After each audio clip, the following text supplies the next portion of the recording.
अच्छा जी, अगर आप भी सनफ्लावर का ड्रीम देख रहे हैं तो बात सुनो। पहले एक पॉट लें,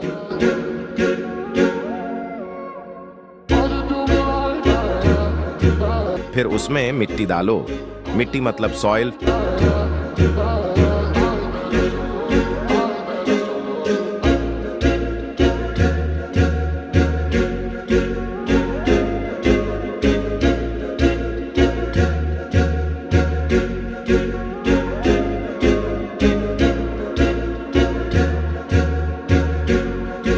फिर सीड को पॉट में डालें।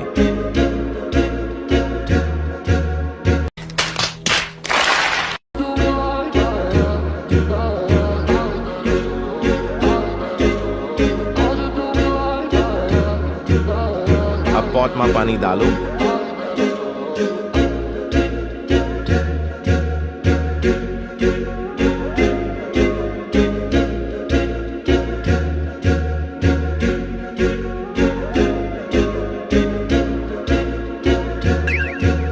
तो बस करते रहो इंतजार।